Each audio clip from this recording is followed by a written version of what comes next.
A children's pastor, 50 years of ministry, 14 victims who came forward, and the church knew back in 1989. But here's what they didn't tell you. He didn't stop. He couldn't be stopped. Until yesterday when U.S. Marshals finally caught up with him.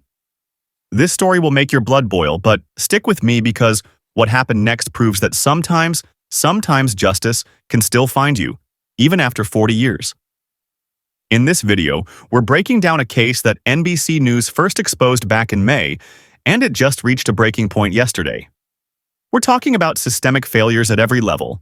Church leadership, law enforcement, prosecutors, everyone dropped the ball.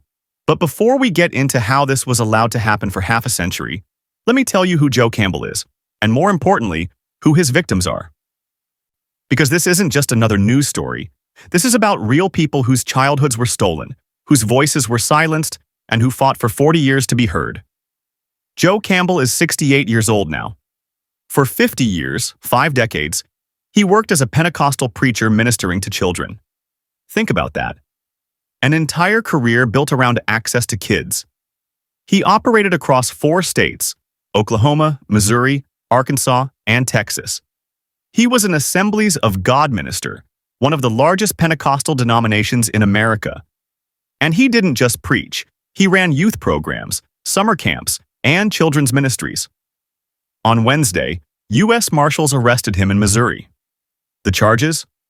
First-degree rape and CSA, acts with an under 16 in Oklahoma.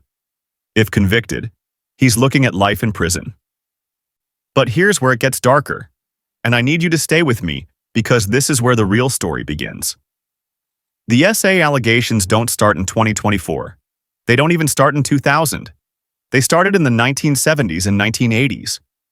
We're talking about CSA that happened when some of these victims were in elementary school. According to NBC News investigation, at least 14 people came forward. 5 women reported that Campbell SA'd them as young ones during the 1970s and 80s. These aren't allegations of inappropriate comments or boundary violations. We're talking about SA of minors, children who trusted him, children whose parents trusted him. 9 additional people reported that he either showed them corn or touched them inappropriately. That's 14 victims who found the courage to come forward. But think about how many others might be out there who haven't spoken up yet, or who can't because the trauma is too deep. One of these survivors, and I'm going to call them survivors because that's what they are, spent 40 years trying to get justice. 40 years. Think about that. She was probably in her early teens when it happened, and now she's in her 50s, still fighting. When she heard about the arrest yesterday, you know what she said? She said she couldn't believe it. After 4 decades, she didn't think justice would ever come. But here's what absolutely infuriates me. And this is where you need to pay close attention because this is the part that should make every parent, every church member, every person watching this video absolutely furious. The Assemblies of God knew about this in 1988. Let me say that again, 1988. That's 36 years ago. A victim came forward. They reported the SA, and in 1989 the Assemblies of God expelled Campbell from their denomination. They say they reported it to authorities at the time, and I'll give them credit for that if it's true. But here's the problem. Campbell didn't stop working with young ones. He just started over. He founded a non-denominational church. He opened a youth camp in Missouri. No denominational oversight, no accountability, just continued access to young ones. How does this happen? How does someone get expelled from one of the largest denominations in America for CSA allegations and then just keep going? Because there's no registry for this. There's no national database that tracks credibly accused ministers.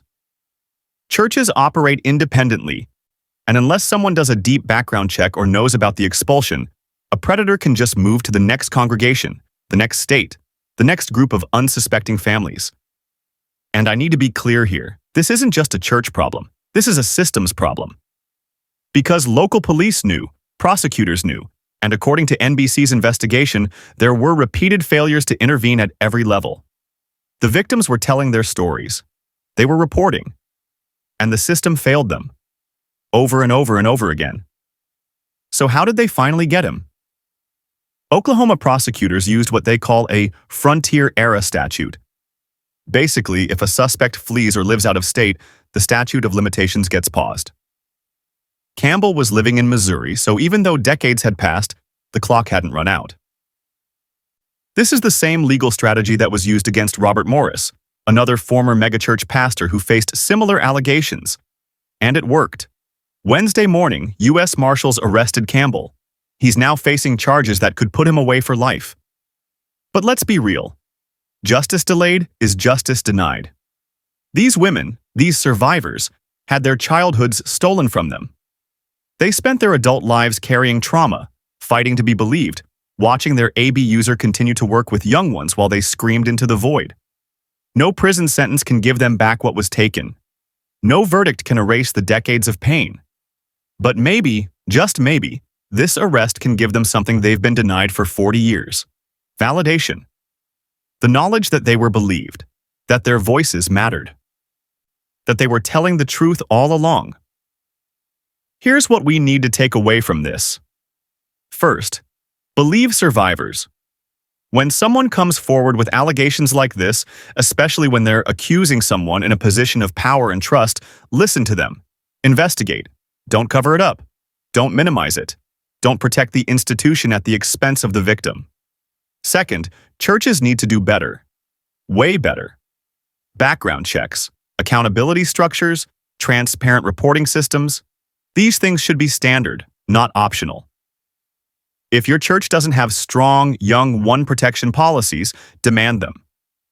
If your pastor resists transparency, that's a red flag. Third, we need systemic change.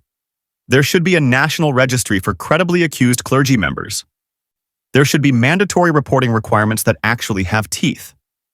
And there should be resources for survivors to come forward without fear of being silenced or retaliated against. 14 people came forward in this case. How many more are out there? How many other Joe Campbells are still in ministry right now, protected by broken systems and institutional silence? And if this story made you angry, good. Channel that anger into action. Demand accountability from your churches, your institutions, your communities. Drop a comment below. What changes do you think need to happen to prevent cases like this? And if you found this video valuable, smash that like button and subscribe so you don't miss when we cover the trial updates. This is a story we'll be following closely. I'll see you in the next one.